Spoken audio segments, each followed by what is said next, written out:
Bakı vaxtı ilə saat 8:00-dan qüvvəyə minmiş İranla İsrail arasında atəşkəs pozuldu. İranla İsrail arasında atəşkəsə gedən yol əslində asan olmadı. İyunun 23-ü axşam saatlarında iki ölkə səmasında silahlar susmaq bilmədi. İntensiv hücumlar fonunda Tehran səması bu şəkildə görünürdü. Qısa zaman sonra Tehran üzərində Hermes pilotsuz uçuş aparatının vurulduğunu əks etdirən kadrlar yayıldı.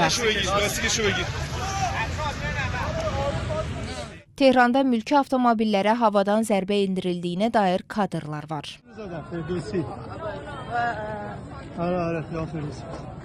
Geniş miqyaslı hücumlar Bağdada da sıçradı. İraq hərbi dairələrinin yaydığı məlumata əsasən Bağdaddakı təcrid düşərgəsinə İsrail tərəfindən hava zərbəsi indirilib. Hadisə zamanı 3 güclü partlayış səsi eşidilib. İlkin məlumatlara görə Bağdadın şimalındakı Ət-Təci hərbi bazası naməlum PUA tərəfindən hədəf alınıb, tələfat yoxdur. İrandan da İsrailə zərbələr endirilib. İsrail Müdafiə Qüvvələrinin yaydığı məlumata görə İran bu ölkəyə raket hücumlarını həyata keçirib. Atılan raketlərin vurulduğu bildirilir. İranın İsrailin Berşeva şəhərinə raket zərbələri endirdiyi açıqlanıb. Bu barədə N12 telekanalı məlumat yayıb. Bildirilib ki, raketlərdən biri yaşayış binasına düşüb. Nəticədə 5 nəfər həlak olub.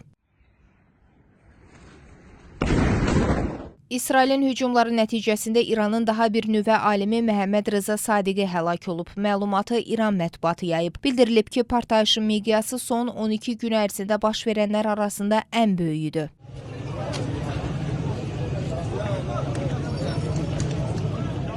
Səhər saatlarında isə İranın Press TV kanalı məlumat yayaraq tərəflər arasında atəşkəsin bərqərar edildiyini bildirib. Ardınca İsrail Baş nazirinin ofisindən atəşkəsə dair reaksiya gəlib. Bununla da İsrail İranla atəşkəsin əldə olunduğunu elan edib. Bildirilib ki, əməliyyat məqsədlərinə nail olduqdan sonra Birləşmiş Ştatlar prezidenti Trampla tam koordinasiya əsasında İranla ikitərəfli atəşkəs razılaşdırılıb. Bəyanatda vurğulanıb ki, İsrail atəşkəsin istənilən formada pozulmasına güclə cavab verəcək. Son məlumata əsasən elan olunmuş atəşkəsin pozulmasından sonra tərəflər bu məsələdə bir-birini itham edir. Zeynəb Mirzəyeva, Real.